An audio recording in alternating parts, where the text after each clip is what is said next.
애미 너 지금 이게 뭐 하는 짓이야? 조상님들이 무섭지도 않냐? 1년 중 가장 큰 제삿날, 장 여사는 큰 며느리 지연을 잡아먹을 듯한 표정으로 지팡이를 휘두르며 소리쳤습니다. 친정 엄마의 임종도 못 가게 한 시모와 남편. 그걸로도 부족해 골병 든 몸 병원 치료 한번 제대로 받을 수 없게 한 이 시댁의 모든 것이 지긋지긋한 지연은 바로 그날 이 판을 뒤집을 결심을 하게 되는데 과연 지연은 시어머니와 남편에게 어떤 화끈한 복수를 하고 이지연 이름 석자를 되찾아오게 될지 지금부터 함께 해주세요. 인생별 사연에 방문해주셔서 감사합니다.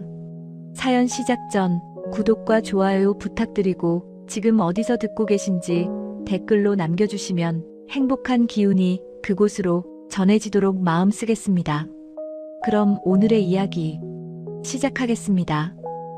어슴푸레한 새벽 안개가 거실 창을 타고 눅눅하게 흘러내리는 시각, 지연은 이미 부어오른 무릎을 움켜쥐며 몸을 일으켰습니다. 30년을 하루같이 반복해온 이른 아침이었지만 유난히 뼈마디가 어긋나는 듯한 통증에 신음이 입 밖으로 새어나왔지요. 발바닥이 방바닥에 닿을 때마다 수천 개의 바늘이 발 뒤꿈치를 찌르는 듯한 감각이 뇌를 자극했습니다. 지연은 신음소리가 안방까지 들릴까봐 입술을 깨물며 서랍장을 열어 낡은 무릎 보호대 2겹을 꺼냈습니다.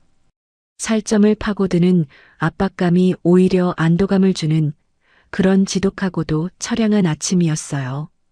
주방으로 향하는 복도는 적막했지만 지연의 머릿속은 이미 오늘 하루 해치워야 할 일들로 전쟁터나 다름없었습니다. 1년 8번의 제사 중 그 첫 번째 시작. 누군가에게는 조상을 기리는 경건한 날이겠지만 지연에게는 자신의 뼈와 살을 갉아먹는 고역의 날이었지요. 지연은 싱크대 앞에 서서 찬물을 한 컵 들이켜며 창밖을 보았습니다. 아직 어둠이 가시지 않은 도매시장의 비린내 섞인 활기를 상상하며 무거운 외투를 걸쳤습니다. 현관을 나서려는데 뒤에서 들려오는 헛기침 소리에 지연의 어깨가 움찔하고 굳어버렸습니다. 어이, 당신 벌써 나가는 거야? 안방 문이 열리며 부스스한 차림의 민철이 고개를 내밀었습니다. 그는 아내의 절뚝거리는 걸음걸이나 파리한 안색보다는 오늘 제사상에 올라갈 제물의 구색이 더 궁금한 모양이었지요. 민철은 하품을 크게 내뱉으며 소파에 몸을 던졌습니다. 오늘 제사 음식 말이야. 저번보다 나물 가짓수 좀 신경 써서 늘려. 이번엔 누님도 오고 현철이네도 일찍 온다는데 상이 빈약하면 내 체면이 뭐가 되겠어. 당신 요새 자꾸 요령 피우는 것 같아서 하는 소리야. 맏며느리가 손이 커야지. 자꾸 소심하게 굴면 조상님이 복을 주시겠어? 지연은 현관문을 잡은 채 잠시 멈춰 섰습니다. 대답 대신 돌아온 것은 깊은 한숨이었지만 민철은 그 한숨의 의미를 읽지 못했습니다. 아니, 읽고 싶어 하지 않았지요. 요령이라니요. 나갈 때마다 장바구니 무게가 천근만근이라 팔 어깨가 빠질 것 같은데. 나 저번 검진 때 무릎 수술해야 한다고 의사가 신신당부한 거 잊었어요? 당장 수술 안 하면 나중엔 휠체어 타야 할지도 모른다잖아요. 에이, 의사들이야 원래 겁주는 게 일이지. 당신이 집에서 살살 움직이면 될 걸 가지고 뭘 그렇게 유세를 부려. 평생 해온 일인데 갑자기 못하겠다는 게 말이 돼? 얼른 다녀와.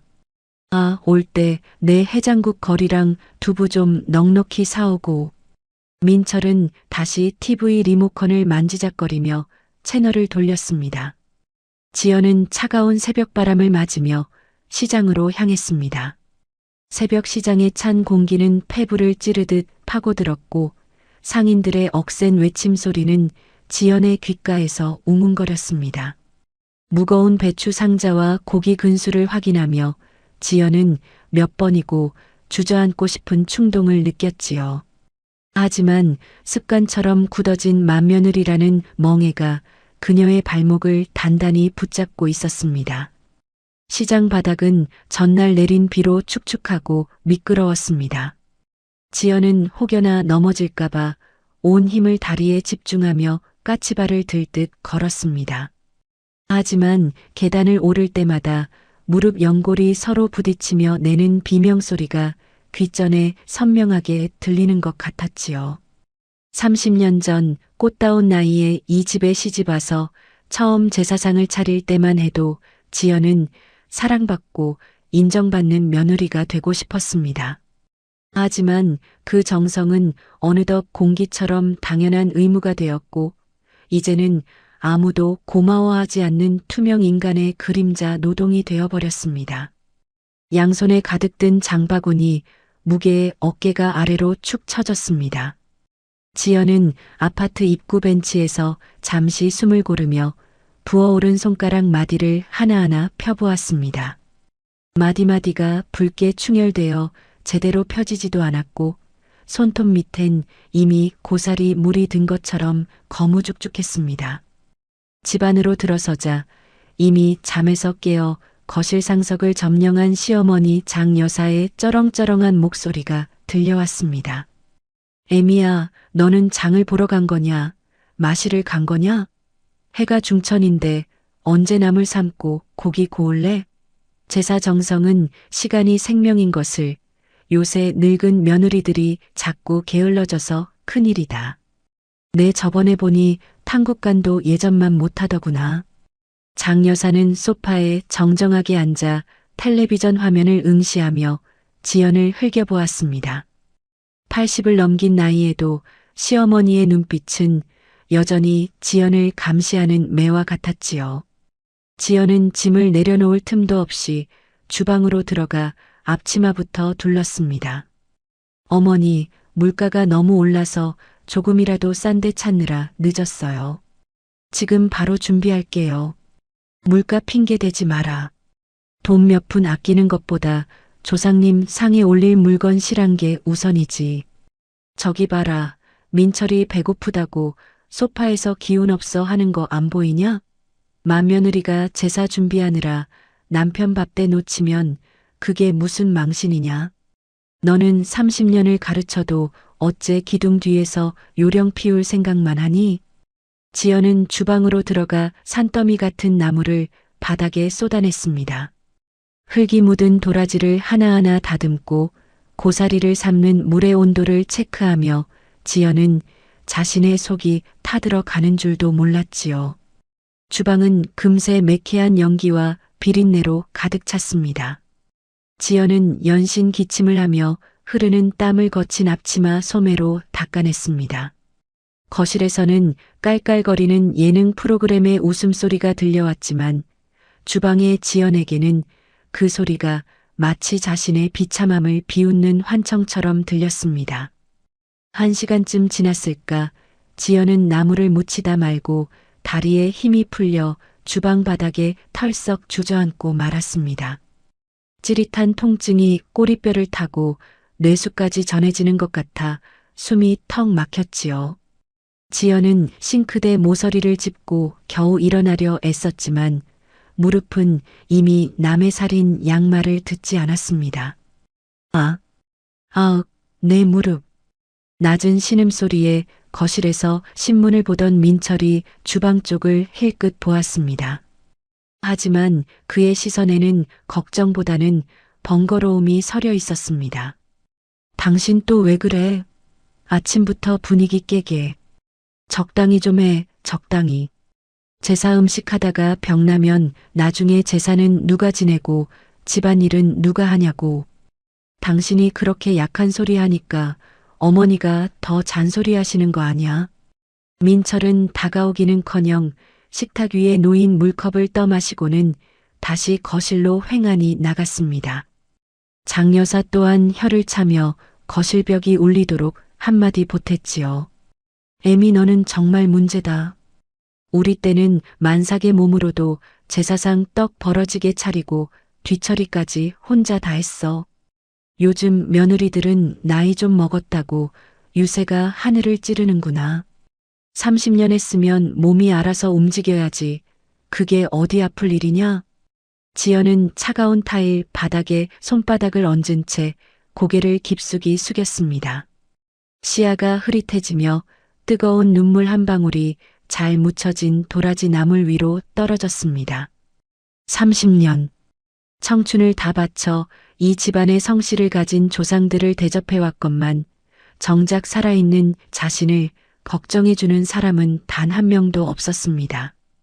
주방의 형광등 불빛은 유난히 시리고 코끝을 찌르는 기름 냄새는 구역질이 날 정도로 지독하게 느껴지는 아침이었지요.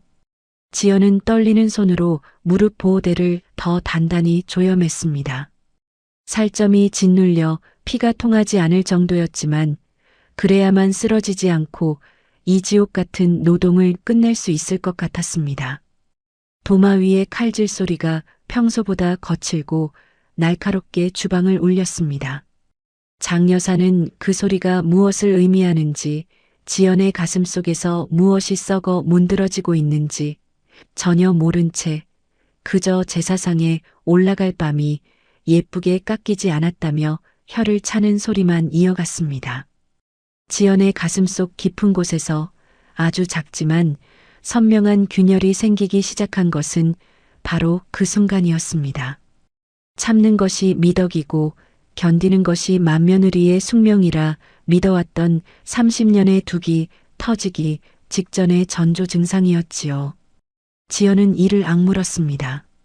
욱신거리는 무릎보다 시리게 얼어붙은 자신의 마음이 더 아파오는 아침이었습니다. 지연의 가슴 속에서 시작된 균열은 그리 멀지 않은 곳에서 거대한 폭발음을 예고하고 있었습니다. 산더미처럼 쌓인 제사 음식을 갈무리하고 잠시 허리를 펴려던 찰나 싱크대 옆 달력에 표시된 작은 글귀 하나가 지연의 심장을 덜컥 내려앉게 만들었지요. 바로 오늘 시댁 제사를 하루 앞둔 이날이 지연의 친정엄마가 세상을 떠난 지 15년째 되는 기일이었던 겁니다. 15년 전 그날도 지연은 이 부엌에서 전을 부치고 있었습니다.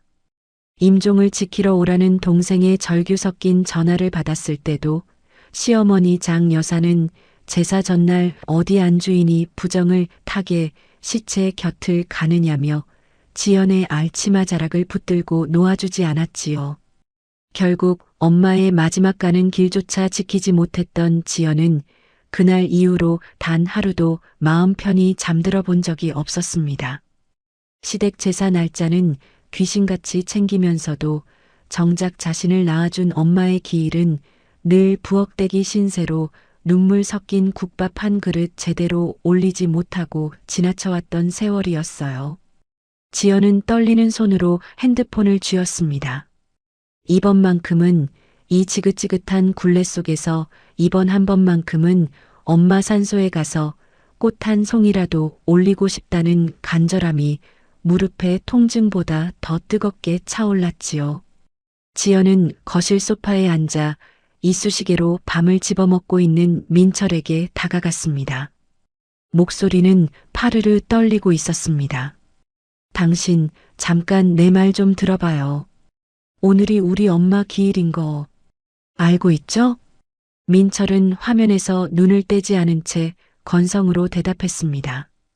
입안에서 밤을 씹는 소리가 유난히 무신경하게 들렸지요. 그래. 날짜가 벌써 그렇게 됐나? 근데 어쩌냐. 내일이 우리 집 제사인데. 당신도 알다시피 이번엔 조부모님 합제라 준비할 게 2배잖아. 그래서 하는 말인데 나 오늘 오후에 잠깐만 친정 산소 좀 다녀올게요. 혜진이가 오늘 휴가 내고 밑에서 시동 걸고 기다리고 있어요. 금방 가서 인사만 드리고 올 테니까 나물은 내가 다 묻혀놨으니 당신이 간만 좀 봐줘요.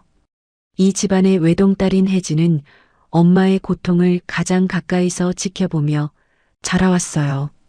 평소 엄마의 수술을 강권하던 혜진이 오늘 작정하고 휴가까지 내며 엄마의 외출을 돕기로 한 것이지요. 민철은 딸이 개입했다는 사실에 그제야 리모컨을 내려놓고 지연을 빤히 쳐다보았습니다. 그의 눈빛에는 걱정 대신 귀찮음이 가득 서려 있었습니다. 당신 제정신이야?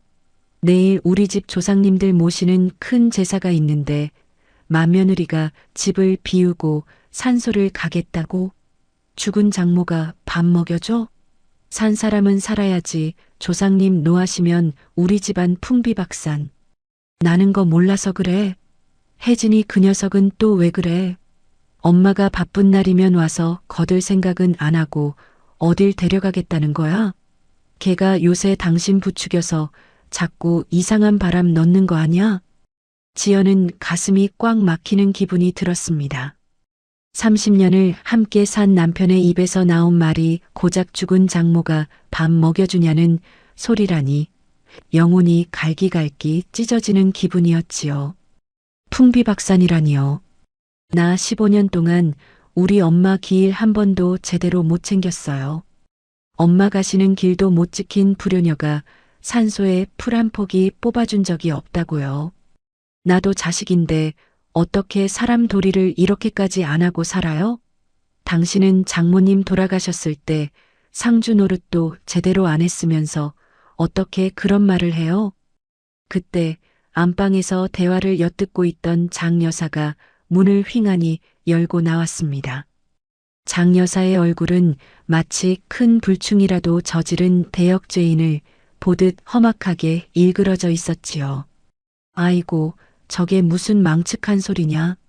애미야, 내가 정녕 이 집안을 망하게 할 작정이냐? 내일이 제삿날인데 맏며느리가 외출이라니 그게 가당키나 해? 조상님이 제삿날 전날에 미리 와서 정성을 살피시는데 안주인이 자리를 비우면 어느 조상이 복을 내려주시겠니? 혜진이 그년도 똑같아.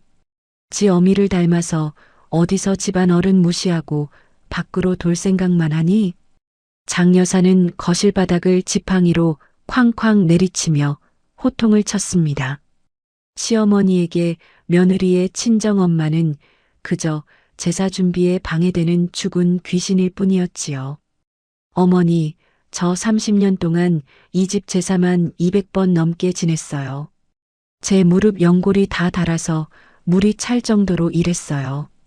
단 하루만, 아니 단 몇 시간만 엄마한테 다녀오겠다는 게 그렇게 잘못된 건가요? 저도 엄마가 보고 싶어요, 어머니. 엄마 손 한 번 못 잡고 보낸 게 한이 맺혀서 그래요. 보고 싶으면 마음속으로 빌어. 시집 온 지 30년이면 너도 박씨 집안 귀신이 될 몸이야. 어디서 친정 기일 타령을 하며 집안 분위기를 흐려? 내 눈에 흙이 들어가기 전엔 절대 안 된다. 정 가고 싶으면 내일 제사 다 지내고 밤늦게 가든지. 제사가 끝나고 가라는 말은 결국 가지 말라는 소리와 다름없었습니다. 제사가 끝나면 지연은 삭신이 쑤셔 일어서지도 못할 것이 뻔했고 치워야 할 산더미 같은 설거지가 기다리고 있을 테니까요. 민철은 어머니의 기세에 눌린 척하며 지연을 부엌 쪽으로 떠밀었습니다. 들었지? 당신이 참아. 우리 엄마 성격 알면서 왜 자꾸 일을 키워. 내년엔 내가 혜진이랑 같이 가줄 테니까 올해는 그냥 조용히 넘어가자고. 어서 가서 탕국용 고기나 볶아. 배고프다. 민철의 목소리는 다정해 보였지만 그 안에는 철저한 방광과 비겁함이 서려 있었습니다. 지연은 밀려들어온 주방에서 홀로 덩그러니 서 있었습니다. 핏물이 가득한 소고기 덩어리를 보는데 그것이 마치 자신의 지식여진 심장처럼 보였지요. 도마 위에 고기를 올려놓고 칼을 들었지만 시야가 뿌옇게 흐려져 도무지 칼질을 할 수가 없었습니다. 지연은 흐느낌을 참기 위해 입술을 피가 나도록 세게 깨물었습니다. 15년 전 병원 문턱에서 시어머니의 전화를 받고 돌아서야 했던 자신의 뒷모습이 떠올랐습니다. 그때 참지 말았어야 했다는 후회가 파도처럼 밀려왔지요. 주방 환풍기 돌아가는 소리가 유난히 기괴하게 들렸습니다. 거실에서는 시어머니와 남편이 내일 올 시누이와 동서에게 줄 선물을 챙기며 웃음꽃을 피우고 있었어요. 지연은 탕국 냄비에 물을 붓고 불을 켰습니다. 부글부글 끓어오르는 거품을 걷어내며 지연은 처음으로 가슴속에서 차디찬 얼음 같은 결심을 굳혔습니다.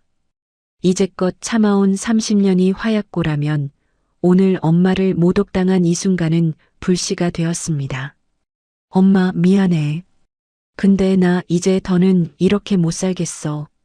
엄마가 가르쳐준 대로 참고 살았는데 그 끝이 고작 이거야. 지연은 끓어오르는 탕국 김을 보며 나직하게 은조렸습니다. 눈물이 탕국 속으로 떨어졌지만 이번에는 닦아내지 않았습니다. 이미 30년치의 억울함이 그 국물 속에 녹아들어 있었으니까요. 그때 주머니 속 핸드폰이 진동했습니다. 혜진이었습니다. 엄마, 주차장에서 계속 기다리고 있어. 할머니랑 아빠가 또 못 가게 해? 그냥 나와. 내가 책임질게. 오늘 안 가면 평생 후회해. 딸의 메시지를 보는 순간 지연은 결심했습니다. 이것은 단순한 외출이 아니라 전쟁의 시작이었지요. 지연은 조용히 앞치마를 벗어 싱크대 밑에 밀어 넣었습니다. 그리고 아무도 보지 않는 틈을 타 30년간 단 한 번도 어겨본 적 없는 시어머니의 명령을 뒤로하고 현관으로 향했습니다. 복도를 지나 엘리베이터 앞에 섰을 때 지연의 다리는 사정없이 후들거렸습니다. 하지만 심장은 그 어느 때보다 강렬하게 뛰고 있었지요. 지하 주차장에서 시동을 걸고 기다리던 혜진은 엄마의 파리한 안색을 보고는 핸들을 꽉 쥐었습니다. 엄마, 잘했어. 이제부터는 내가 시키는 대로만 해. 조상님 제사보다 더 중요한 건 엄마 인생이야. 오늘은 아무 생각 말고 외할머니한테만 다녀오자. 혜진의 목소리는 단호하고 영리했습니다. 지연은 딸의 손을 잡고 차창 밖으로 멀어지는 아파트를 바라보았습니다. 15년 만에 처음으로 엄마에게 가는 길. 지연은 이제야 비로소 자신이 박씨 집안의 며느리가 아닌 한 여자의 딸로 돌아왔음을 느꼈습니다. 하지만 그것은 짧은 평화였고 집으로 돌아갔을 때 기다리고 있을 폭풍우는 상상 그 이상일 것이었지요. 지연은 입술을 굳게 다물었습니다. 이제 더 이상 물러설 곳은 없었습니다. 지연이 혜진의 차에서 내려 현관문을 열었을 때 집안은 이미 폭풍 전야와 같은 무거운 공기가 감돌고 있었습니다. 신발장에는 지연의 낡은 운동화 대신 화려한 보석이 박힌 명품 구두와 값비싼 가죽 부츠들이 자리를 차지하고 있었지요. 시누이 순이와 동서 미숙이 도착한 것이었습니다. 지연이 거실로 발을 들이자마자 소파에 앉아 과일을 깎아 먹던 식구들의 시선이 일제히 지연의 초라한 행색에 꽂혔습니다. 애미야, 너 정녕 미쳤구나. 제삿날 전날에 안주인이 집을 비우고 어딜 그렇게 쏘다녀. 내 친정 엄마가 그렇게 가르치더냐? 시집 왔으면 이 집 귀신이 될 생각을 해야지. 어디서 근본도 없이 행동해. 장여사의 호통이 거실 천장을 울렸습니다. 지연은 대꾸할 기운도 없이 부엌으로 향하려 했으나 옆에 앉아있던 시누이 순이가 귤껍질을 던지듯 내려놓으며 한마디 거들었지요. 옳게, 정말 너무하네. 우리 엄마 혈압 있는 거 알면서 어떻게 이 중요한 날에 집을 비워?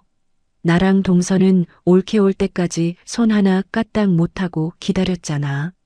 맏며느리가 중심을 잡아야 집안이 살지. 이게 뭐야? 그때 주방 쪽에서 앞치마만 살짝 두른 채 손등에 핸드크림을 바르고 있던 둘째 동서 미숙이 간드러진 목소리로 다가왔습니다. 그녀는 지연의 헝클어진 머리칼과 땀에 젖은 얼굴을 훑으며 비릿한 미소를 지었지요. 어머, 형님, 이제 오세요? 시장이 많이 붐볐나 봐요. 어머나, 형님 얼굴 좀 봐. 어머니, 형님 오셨으니까 너무 나무라지 마세요. 시장통에 치여서 고생 좀 하셨나 본데. 미숙은 지연을 위하는 척하며 장 여사의 어깨를 주물렀습니다. 하지만 그녀의 눈은 승리자의 그것처럼 번뜩이고 있었지요. 미숙은 백화점 쇼핑백에서 번쩍이는 금색 포장의 보약을 꺼내 장 여사의 무릎 위에 올렸습니다. 어머니, 이거 요즘 강남 사모님들 사이에서 기력 회복에 최고라고 난리난 보약이에요. 제가 이거 구하느라 아침부터 얼마나 고생했는지 몰라요. 형님은 살림하시느라 이런 정보에 어두우실 것 같아서 제가 특별히 챙겨왔어요. 장 여사의 험악했던 얼굴이 미숙의 손길에 사르르 녹아내렸습니다. 장 여사는 미숙의 고운 손을 덥석 잡으며 지연을 향해 다시 눈을 부라렸지요. 그래, 우리 둘째 며느리밖에 없구나. 누구는 제사 앞두고 도망갈 궁리나 하는데 누구는 이 늙은이 생각해서 이런 귀한 걸 다 챙겨오고. 미숙아, 너 오늘 몸도 안 좋은데 왜 이렇게 일찍 왔니? 어서 안방 가서 좀 쉬어라. 제사일이야 뭐 맏며느리가 다 알아서 하겠지. 아휴 어머니. 제가 형님 혼자 고생하시는 게 마음이 아파서 가만히 있을 수가 있어야죠. 형님, 저도 팔 걷어붙이고 도울게요. 그런데 어쩌죠? 저 어제 젤 네일 새로 한 게 너무 비싼 거라. 이거 망가지면 남편이 속상해할 텐데. 형님, 제가 옆에서 말동무라도 해드릴까요? 미숙은 주방으로 들어와 지연의 옆에 섰습니다. 하지만 그녀의 손에는 물 한 방울 묻지 않았지요. 미숙은 지연이 새벽부터 다듬어 놓은 나무를 손가락 끝으로 툭툭 건드리며 콧노래를 흥얼거렸습니다. 30년 차 맏며느리에게는 고역인 노동이, 미숙에게는 한가로운 유의처럼 보였습니다. 형님, 솔직히 말해서 요새 누가 이렇게 미련하게 제사를 다 지내요? 그냥 업체에 맡기면 편할걸. 형님이 너무 꽉 막히게 구시니까 어머니도 화가 나시는 거 아니겠어요? 적당히 요령 좀 피우세요. 저처럼 어머니 좋아하는 선물이나 좀 사드리고 점수 따면 형님 무릎 아픈 거 누가 뭐라 하겠어요? 지연은 대꾸할 기운조차 없었습니다. 끓어오르는 탕국김에 얼굴이 화끈거렸지만 미숙의 말 한마디 한마디가 비수처럼 가슴에 박혔지요. 30년 동안 이 집안의 모든 굳은 일을 도맡아 온 자신은 요령없는 늙은 며느리가 되었고 제사 때마다 입으로만 일을 하는 미숙은 효심 깊은 둘째 며느리가 되어 있었습니다. 동서 말 조심해. 나 오늘 친정엄마 기일이라 산소 다녀온 거야. 지연의 목소리가 떨리며 높아지자 거실에서 신문을 보던 민철이 벌떡 일어나 주방으로 성큼성큼 걸어왔습니다. 그는 지연의 편을 들기는커녕 오히려 미숙의 앞에서 지지 않으려는 듯 지연의 면박을 주었지요. 당신은 왜 M1 재수 씨한테 화풀이야? 재수 씨가 틀린 말했어? 당신이 평소에 사근사근하게 굴었어 봐. 어머니가 저러시겠냐고. 그리고 친정엄마 기일은 기일이고 우리 집 제사는 제사지. 왜 공과 사를 구별 못해? 재수 씨 무안하게 이게 무슨 짓이야? 민철의 차가운 질타에 지연은 쥐고 있던 국자를 냄비 속으로 떨어뜨리고 말았습니다. 챙그랑하는 소리와 함께 뜨거운 탕국물이 지연의 손등에 튀었지요. 피부가 순식간에 붉게 달아올랐지만 지연은 마음의 통증이 너무 커서 뜨거운 줄도 몰랐습니다. 미숙은 깜짝 놀란 척 입을 가리며 뒤로 물러났습니다. 어머 형님, 조심 좀 하세요. 그러게 왜 화를 내셔가지고. 아주버님, 형님이 오늘 너무 예민하신 것 같아요. 제가 어머니 방에 가서 어깨라도 주물러 드릴게요. 형님은 좀 진정하셔야겠어요. 미숙은 얄밉게 어깨를 흔들며 안방으로 사라졌습니다. 신우이 순이 또한 거실에서 어휴, 맏며느리가 성깔 부리는 거 무서워서 제사 지내겠나라며 혀를 찼지요. 주방에는 다시 지연과 끓어오르는 탕국만이 남았습니다.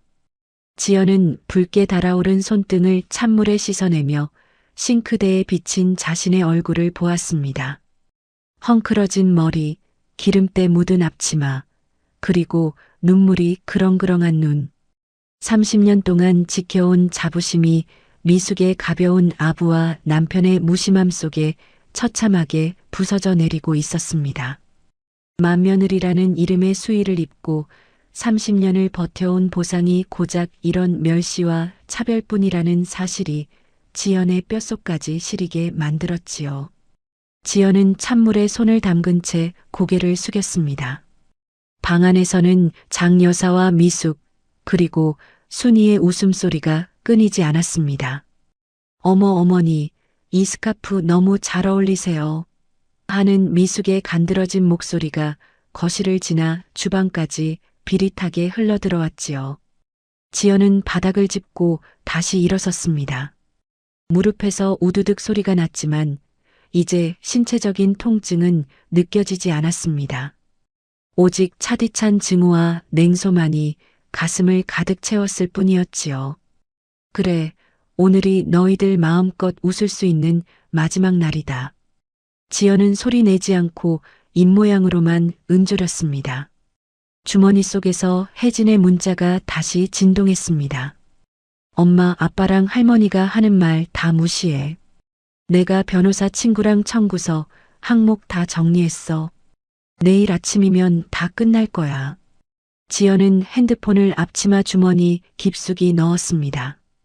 이제 주방의 뜨거운 열기는 지연을 괴롭히는 고통이 아니라 거대한 반란을 준비하는 용광로의 불꽃처럼 느껴졌습니다. 30년 차 맏며느리 이지연의 영혼이 차갑게 식어가고 새로운 복수의 화신이 태동하는 길고도 잔인한 제사 전야가 깊어가고 있었습니다. 주방의 시계는 벌써 오후 4시를 가리키고 있었습니다.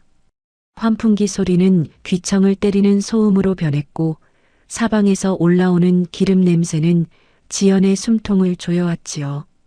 지연은 벌써 몇 시간째 쪼그리고 앉아 수백 장의 전을 붙여냈습니다.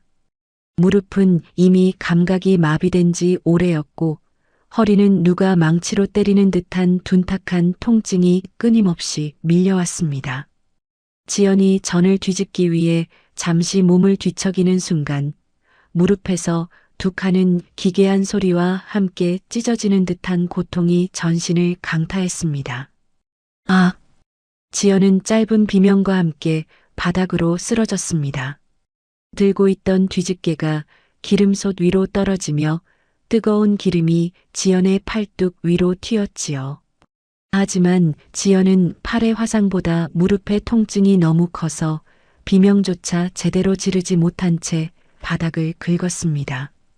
거실에서 웃음꽃을 피우던 식구들이 주방 쪽을 돌아보았습니다.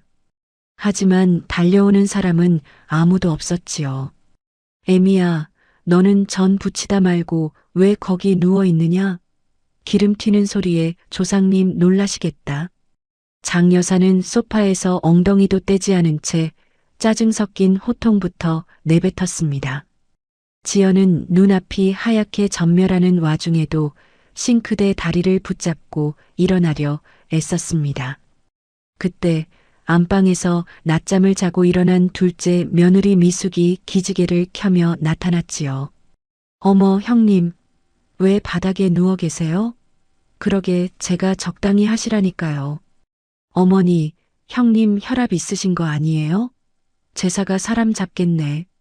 미숙은 지연을 부축하는 척 다가왔지만 정작 지연의 팔을 잡아 끄는 손길에는 힘이 하나도 없었습니다. 오히려 자신의 옷에 기름이 튈까봐 엉덩이를 뒤로 뺀 우스꽝스러운 자세였지요.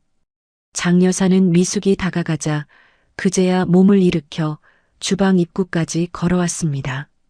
하지만 장 여사의 시선이 향한 곳은 쓰러진 지연이 아니라 미숙의 얼굴이었습니다. 미숙아, 너는 잠도 덜 깬 애가 왜 여기 나와 있느냐? 형님 일하는 거 보면 마음 쓰여서 그러지? 내 마음 비단결인 건 내가 잘 안다.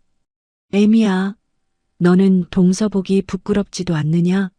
맏며느리가 몸 관리를 어떻게 했길래 제사 때마다 이 난리야. 장 여사는 지연의 머리 위로 독서를 퍼부었습니다. 그러고는 곁에 서 있던 미숙의 손을 꼭 쥐며 목소리를 부드럽게 깔았지요. 미숙아, 너는 요즘 애 키우느라 고생이 많지? 아까 보니 얼굴이 반쪽이 됐더라. 내가 안방 서랍에 넣어둔 치명환 있지? 그거 귀하게 구해온 거다. 너 가져가서 먹어라. 우리 집안대 끊기지 않게 손주 녀석 잘 키우는 게 내 제사다. 이런 힘든 일은 맏며느리가 다 하는 법이니까 너는 신경 쓰지 마라. 지연은 바닥에 엎드린 채 그 광경을 생생하게 지켜보았습니다. 30년을 종처럼 부려먹은 며느리는 바닥에 고꾸라져 신음하고 있는데 늦잠 자고 일어난 둘째 며느리에겐 보약을 챙겨주는 시어머니. 그 지독한 차별과 편애가 지연의 심장을 난도질했습니다. 민철 또한 주방으로 들어와서는 쓰러진 아내의 무릎을 살피기는커녕 가스불 위에 올려둔 전이 탈까봐 불부터 줄이며 혀를 찼습니다. 당신 정말 왜 이래? 어머니 말씀처럼 몸 관리 좀 잘하지. 재수 씨 민망하게 이게 무슨 꼴이야. 자, 일어나. 혜진이 오기 전에 얼른 마무리해야 할 거 아냐. 지연은 남편의 손을 거칠게 뿌리쳤습니다. 그리고 비틀거리며 일어나 주방 구석에 놓아둔 자신의 낡은 가방을 낚아챘습니다. 화장실로 들어가 문을 걸어 잠갔습니다. 거울 속의 여자는 이미 짐승의 눈을 하고 있었지요. 지연은 떨리는 손으로 가방 깊숙한 곳에서 작은 보자기를 꺼냈습니다. 그것은 15년 전 엄마가 세상을 떠나기 직전 딸 혜진을 통해 지연에게 전달했던 마지막 유품이었습니다.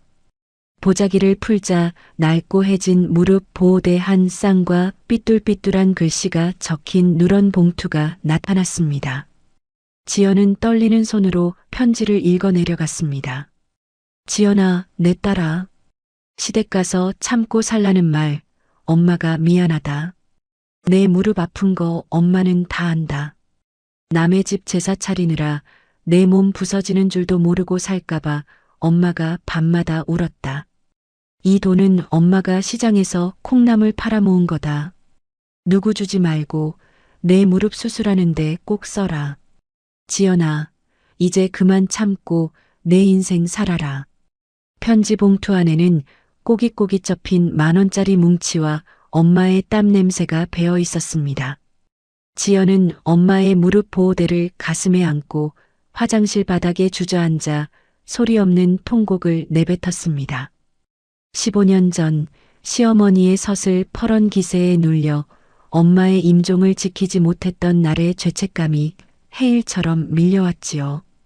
엄마는 죽어가는 순간에도 시댁에서 구박받을 딸의 무릎을 걱정하고 있었던 겁니다. 엄마 미안해. 내가 너무 바보같이 살았어. 엄마가 준 이 보호대 내가 지금 차고 있어. 근데 엄마, 나 이제 더는 안 참을래. 엄마 말대로 이제 내 인생 살러 갈게. 지연은 엄마의 보호대를 자신의 부어오른 무릎 위에 겹쳐 찼습니다. 신기하게도 엄마의 온기가 전해지는 듯 통증이 잦아들고 정신이 맑아졌지요. 화장실 밖에서는 여전히 장여사와 미숙의 간드러진 대화 소리가 들려왔습니다. 어머니, 치명환 너무 감사해요. 역시 우리 어머니밖에 없어요. 하는 미숙의 여우 같은 목소리에 지연은 차디찬 미소를 지었습니다. 화장실 문을 열고 나온 지연의 눈빛은 이전과는 완전히 달라져 있었습니다. 30년 동안 지연을 지배했던 순종과 인내의 빛은 사라지고 오직 단호한 결의만이 가득했지요. 지연은 다시 주방으로 걸어 들어갔습니다. 식구들은 지연이 다시 일을 시작할 것이라 믿고 거실로 흩어졌지만 지연은 더 이상 전을 붙이지 않았습니다. 대신 혜진에게서 온 메시지를 확인하며 마지막 준비를 마쳤지요. 주방의 기름 냄새는 여전했지만 이제 지연에게 그것은 고통이 아니라 전장으로 향하는 화약 냄새처럼 느껴졌습니다. 지연은 도마 위에 놓인 고기를 정성스럽게 썰기 시작했습니다. 하지만 그것은 조상을 위한 음식이 아니라 자신을 억압해온 이 집안의 질서를 끊어내기 위한 의식이었지요. 어머니, 이번 제사는 제가 정말 제대로 차릴게요. 기대하셔도 좋아요. 지연의 나직한 목소리에 거실에서 TV를 보던 장 여사가 흡족한 듯 고개를 끄덕였습니다. 그래, 맏며느리가 이제야 철이 드는구나. 정성을 다해라, 조상님이 보고 계신다. 장 여사는 지연의 목소리에 담긴 서늘한 칼날을 전혀 눈치채지 못했습니다. 30년간 쌓여온 한이 폭발하기 직전의 고요함이라는 것을요. 지연은 주방 불을 잠시 끄고 창밖을 보았습니다. 어둠이 내려앉은 도시의 불빛들이 오늘따라 유난히 찬란하게 반짝였습니다. 엄마의 유품을 품에 안은 지연은 처음으로 내일이 기다려졌습니다. 30년 차 맏며느리 이지연이 죽고 한 인간으로서의 이지연이 다시 태어날 그 찬란한 반란의 아침이 머지않아 밝아오고 있었습니다. 지연의 눈가는 붉게 충혈되어 있었으나 눈동자만큼은 정을 친 듯 단단하고 서늘하게 빛나고 있었지요. 거실에서는 여전히 시어머니 장여사와 미숙이 치명환을 나눠 먹으며 하하오 웃음꽃을 피우고 있었습니다. 지연은 그들의 비릿한 웃음소리를 뒤로하고 다시 앞치마를 고쳐맸습니다. 하지만 이번에는 무릎을 굽히는 동작 하나에도 주저함이 없었습니다. 마음을 비우니 오히려 몸이 가벼워지는 기이한 경험을 하고 있었지요. 지연은 평소보다 더 정성스럽게 나무를 다듬고 생선을 찌기 시작했습니다. 그 모습이 어찌나 지극정성인지 주방 근처를 지나가던 남편 민철이 의아한 듯 멈춰 서서 지연을 살필 정도였습니다. 민철은 아내가 아까의 소동을 잊고 다시 순종적인 맏며느리로 돌아왔다고 믿고 싶어 했습니다. 당신, 아까는 내가 말이 좀 심했어. 그래도 이렇게 기운 차리고 제사 음식에 정성 들이는 거 보니까 마음이 놓이네. 그래, 역시 우리 집안엔 당신밖에 없어. 어머니도 아까 보약 드시고 기분 많이 풀리셨으니까 내일 제사만 잘 넘기자고. 알았지? 내일 제사 끝나면 내가 맛있는 거 사줄게. 민철은 지연의 어깨를 툭툭 치며 생색을 냈지만 지연은 칼질을 멈추지 않은 채 나직하게 대답했습니다. 도마를 때리는 칼소리가 유난히 규칙적이고 단단했습니다. 그럼요. 이번 제사는 제 인생에서 가장 기억에 남을 제사가 될 텐데 소홀히 할 수 있겠어요? 걱정 마세요. 어머니가 깜짝 놀라실 만큼 아주 제대로 차려볼 테니까요. 당신은 그저 내일 아침에 조상님들 앞에서 부끄럽지 않게 마음 준비나 잘하세요. 지연의 목소리에는 이전에 없던 기묘한 평온함이 서려 있었습니다. 민철은 그것이 순종의 신호인 줄 알고 흡족한 듯 콧노래를 부르며 거실로 나갔지요. 하지만 지연의 손길은 음식을 만드는 동시에 싱크대 밑 깊숙한 곳에 숨겨두었던 검은색 서류 가방을 정리하고 있었습니다. 그 안에는 지난 몇 달간 딸 혜진과 비밀리에 준비해온 수십 장의 서류가 잠자고 있었습니다. 30년의 세월을 종결짓기 위한 최후의 병기들이었지요. 잠시 후 방에 있던 혜진이 주방으로 슬그머니 나왔습니다. 혜진은 거실에 앉아 대접받는 숙모 미숙과 할머니를 향해 시선 한 번 주지 않은 채 곧장 엄마 곁으로 다가갔지요. 혜진은 엄마의 곁에 서서 말없이 지연의 부어오른 무릎을 살폈습니다. 두 사람의 시선이 마주치는 순간 굳이 긴 말이 필요하지 않았습니다. 혜진은 가방에서 소형 녹음기와 두툼한 서류 봉투 하나를 꺼내 지연의 앞치마 주머니에 슬쩍 찔러 넣었습니다. 엄마, 변호사 친구랑 통화 끝냈어. 30년간 엄마가 이 집안에 쏟아부은 가사 노동가치 산정표, 그리고 아빠가 엄마한테 했던 폭언들 녹취한 거 증거 정리 다 됐어. 이건 단순한 협박용이 아니야. 법적으로 재산 분할까지 유리하게 끌고 갈 수 있는 최후의 통첩이야. 정말 마음 정한 거 맞지? 나중에 마음 약해져서 주저앉으면 안 돼. 혜진의 목소리는 낮았지만 그 안에는 엄마를 향한 깊은 연민과 단호한 의지가 담겨 있었습니다. 지연은 딸의 손을 꽉 잡았습니다. 엄마의 거친 손마디와 손가락 끝에 굳은 살이 혜진의 고운 손등에 닿았지요. 지연은 혜진을 안심시키듯 엷은 미소를 지어 보였습니다. 혜진아, 엄마는 이제 무섭지 않아. 아까 화장실에서 할머니 유품 보고 깨달았어. 나를 지켜주는 건 이 집안 귀신들이 아니라 나를 사랑했던 내 엄마였다는 걸. 내일 아침이면 이 지옥 같은 기름 냄새도 저 비릿한 웃음소리들도 다 끝이다. 너는 가서 내 방 짐부터 조용히 챙겨놔. 내일 일 터지면 한치의 미련도 없이 바로 나갈 수 있게. 걱정 마. 내 짐은 이미 트렁크에 다 실어놨어. 엄마 옷가지랑 필요한 서류들도 내가 미리 차에 옮겨둘게. 엄마는 내일 아침까지 평소처럼만 행동해. 아빠랑 할머니가 눈치 못 채게 말이야. 혜진은 고개를 끄덕이며 다시 방으로 들어갔고 지연은 다시 제사 준비에 박차를 가했습니다.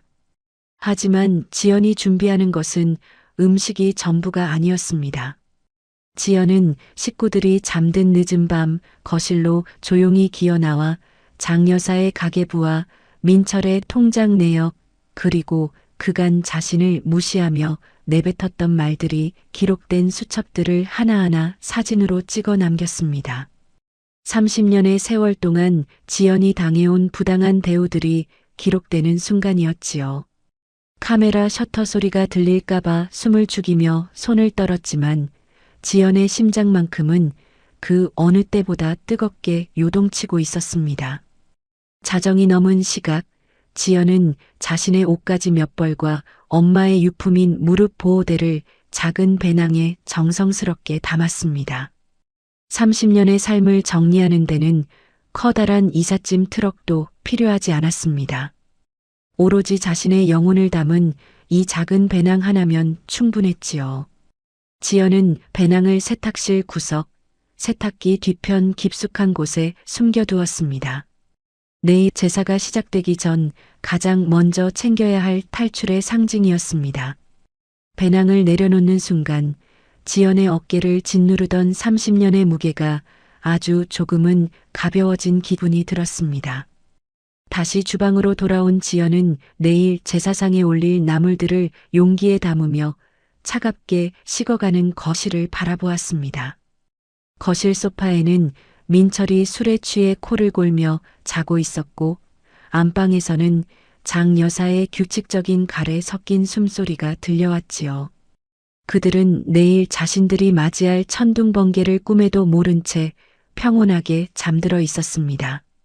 지연은 그들의 잠든 얼굴을 보며 30년간 가슴속에 억눌러왔던 울분 대신 시린 냉소를 보냈습니다. 어머니, 당신이 그토록 소중히 여기는 이 집안의 기틀이라는 거, 제가 내일 제 손으로 무너뜨려 드릴게요. 당신이 무시했던 내 엄마의 기일과 내 무릎의 통증이 어떤 대가로 돌아오는지 똑똑히 보시라고요.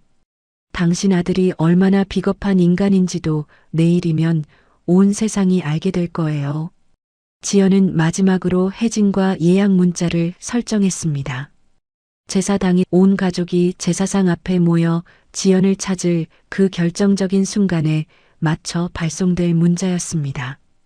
지연의 손가락 끝이 핸드폰 화면 위에서 잠시 망설였으나 이내 단호하게 확인 버튼을 눌렀습니다. 찰나의 진동과 함께 지연의 30년 노예 생활은 종결을 향한 초읽기에 들어갔지요. 화면 속의 숫자가 0을 향해 달려가는 것처럼 지연의 인내심도 이제 바닥을 드러내고 있었습니다. 새벽 3시, 지연은 주방 바닥을 깨끗하게 닦아냈습니다. 평소 같으면 허리를 펴지 못해 끙끙댔을 시간이지만 내일의 자유를 꿈꾸는 지연의 몸은 기이할 정도로 기운이 넘쳤습니다. 지연은 식탁 위에 놓인 제사 도구들을 하나하나 쓰다듬었습니다.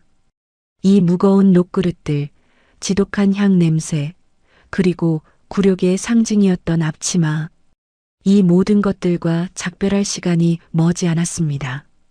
30년 전 시집 오던 날, 이 주방에서 처음 쌀을 씻으며 다짐했던 행복의 꿈이 이제야 비로소 깨어나고 있었습니다. 지연은 거실 베란다 창가에 서서 밝아오는 새벽 하늘을 바라보았습니다. 검푸른 어둠이 서서히 걷히고 핏빛 같은 여명이 번져오고 있었지요. 그것은 마치 지연의 상처 입은 가슴에서 흘러나온 피가 하늘을 물들이는 것 같기도 했고 새로운 시작을 알리는 강렬한 서광 같기도 했습니다. 지연은 엄마의 무릎 보호대를 한 번 더 꽉 조여맸습니다. 무릎의 통증은 여전했지만 마음의 통증이 가시니 견딜만 했습니다. 엄마, 이제 시작이야. 나 지켜봐줘.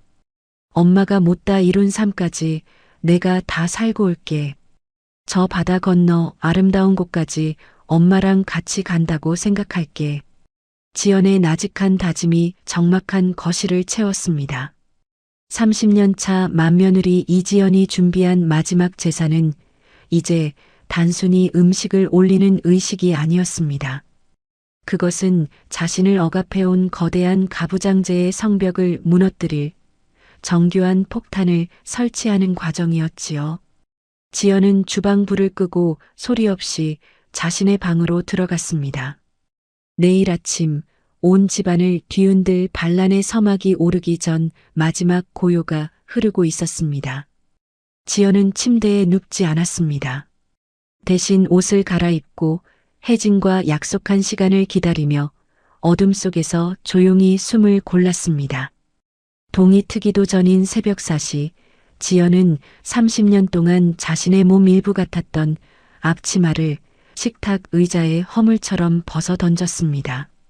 세탁기 뒤편에 숨겨두었던 작은 배낭을 메고 혜진과 함께 소리 없이 현관문을 나섰지요.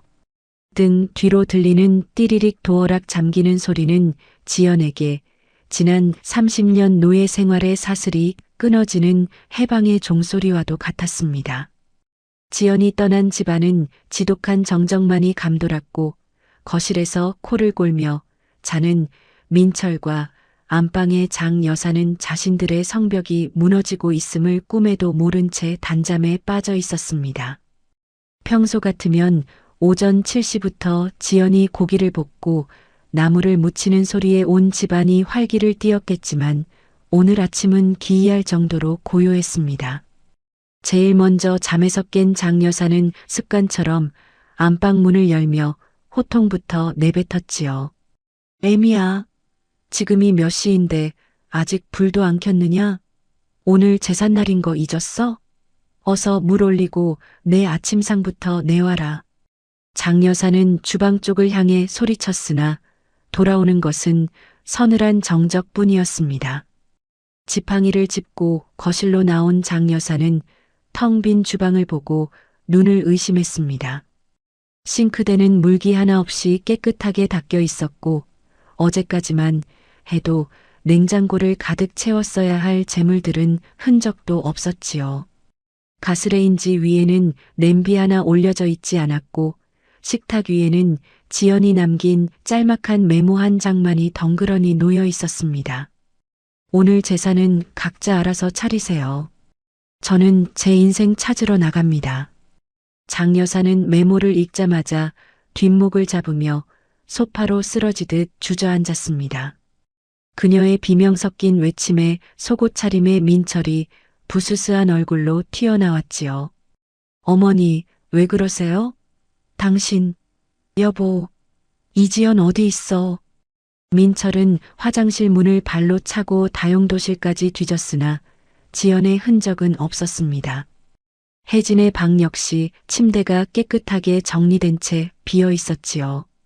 민철은 핸드폰을 들어 지연에게 전화를 걸었으나 전원은 꺼져 있었습니다. 뒤늦게 일어난 현철과 미숙까지 거실로 모여들자 집안은 순식간에 아수라장이 되었습니다. 어머나 아주버님, 형님 정말 도망가신 거예요? 어머 세상에, 오늘 밤이 제사인데 이 많은 음식을 누가 다 하라고. 형님 정말 무책임하시다. 아무리 힘들어도 도리는 하셔야지. 조상님들이 얼마나 노하시겠어요. 미숙은 입술을 파르르 떨며 호들갑을 떨었지만 정작 앞치마를 집어들 생각은 전혀 없었습니다. 그녀는 자신의 젤 네일이 망가질까봐 손을 뒤로 숨기며 눈치만 살폈지요. 장 여사는 지팡이로 바닥을 쾅쾅 내리치며 민철을 닥달했습니다. 민철아, 당장 혜진이한테 전화해. 딸려는지 엄마 어디 숨었는지 알 거 아냐. 오늘 제사 못 지내면 나 이 집 조상님들 뵐 면목이 없다. 민철은 혜진에게 수십 통의 문자를 보낸 끝에 겨우 답장을 받았습니다. 아빠 찾지 마. 엄마는 지금 나랑 같이 있어. 30년 동안 엄마 무릎 갈아 넣어서 차린 제사상. 이번엔 아빠랑 할머니가 직접 차려봐. 그게 진짜 정성이라며? 메시지를 확인한 민철은 핸드폰을 거실벽에 던져버렸습니다. 이것들이 작당을 했어. 혜진이 이 녀석까지 제 엄마 닮아서 똑같이 놀아? 현철아, 너 빨리 차대. 쳐가고 어디고 샅샅이 뒤져서 끌고 와야 할 거 아냐. 하지만 현철은 소파에 멍하니 앉아 고개를 가로저었습니다. 형님, 지금 나가서 어딜 찾아요? 그리고 지금 시장 가서 재료 사온다 해도 밤까지 이 많은 음식을 누가 다 해요? 형수님 없이 우리끼리 물 한 그릇이나 제대로 떠올릴 수 있겠냐고요. 정오가 지나고 오후가 되자 식구들의 불안은 극에 달했습니다. 30년 동안 지연이 공기처럼 당연하게 해냈던 일들이 4명의 성인이 매달려도 해결할 수 없는 재앙이 되어버린 것이지요.